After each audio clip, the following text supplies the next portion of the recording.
Hello, welcome to our vlog today. You may know who my guest is. It is one of the elders of our church and a business leader here in our town. It's Bill Spencer. Welcome. Hi, Doug. Good Good to to be here. That's good to see you. Okay, got to ask you right off. I read about it in the paper, and I drive by the big demolition that's going on down over by the 76 station. The Dairy Queen, Joe's Diner, Rocket Inn is no more. What's going on over there? Yeah, we're finally down to just picking up the last bricks.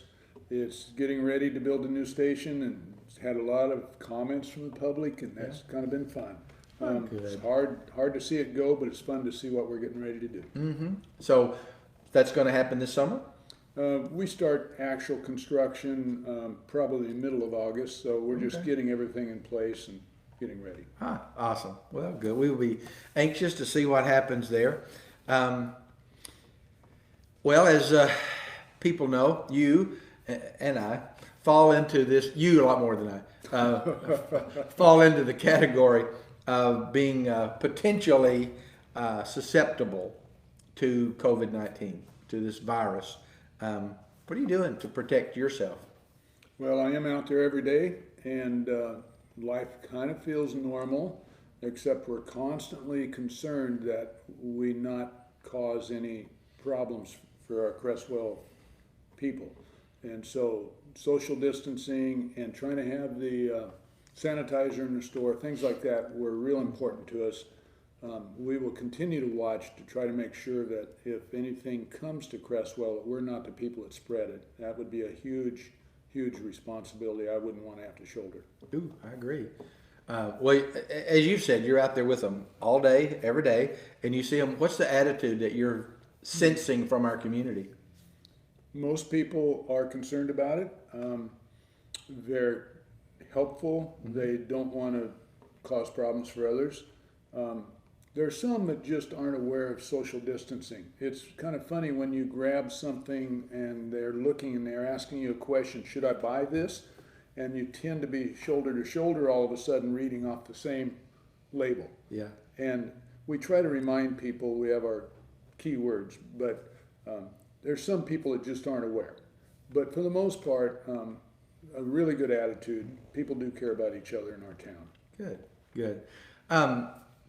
Given the reality of this virus, the fact that the virus is going to be with us for years now, and it's whether or not we find a vaccine or a cure, take your pick on what our hopes are.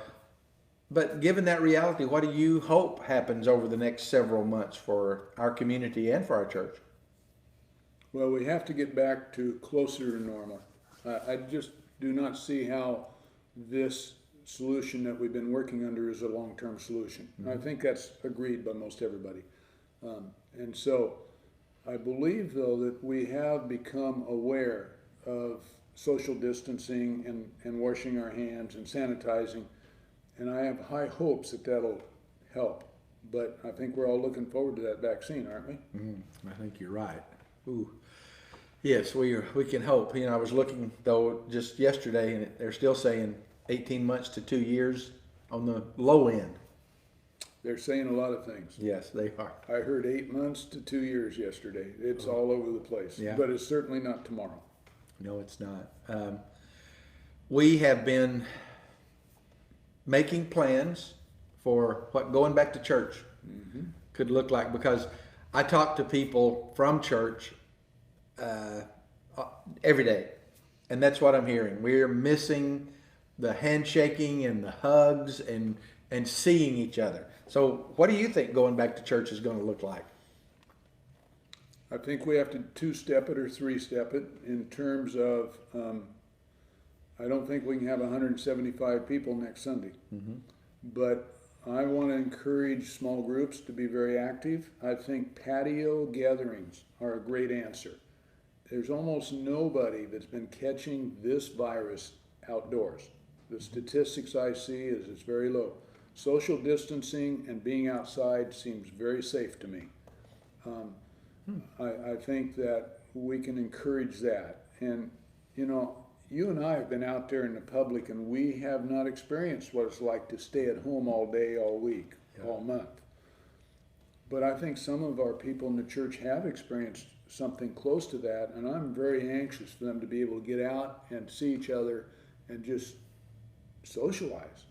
And so we have to get something going where even if it's not the whole church at one time, we can intermix.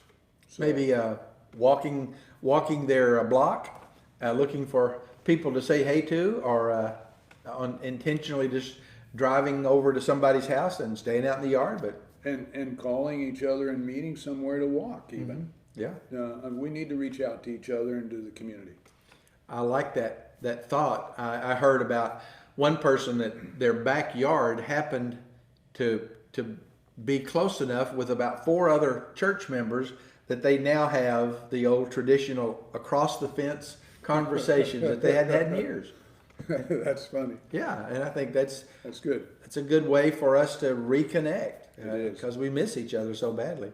So as we conclude, as one of our church leaders and as one of the community leaders, what words of encouragement would you give to anybody that happens to be watching this? Well, I'm very proud of the way our church is done and the way the community's done. I don't think it's totally an accident that we've not had a lot of cases. I think it's because people have been responsible. I do think that we have not, coronavirus does not respect anything except being careful, Yeah. washing our hands, doing stuff like that. Some Christians have tried to say, well, I've got enough faith, I won't get it. I'm sorry, but I don't think that's the case. Yeah. I think our faith has to do with how we will deal with the problems that come along. But so I'm proud of our town, I'm proud of our church, and I think we just need to continue, but with wisdom, and we'll get back to where we want to be. Yeah. Well, again, thank you so much for talking to me. I hope that you've enjoyed and learned a little bit about Bill and about what we're doing. And I hope to see you Sunday morning. Take care.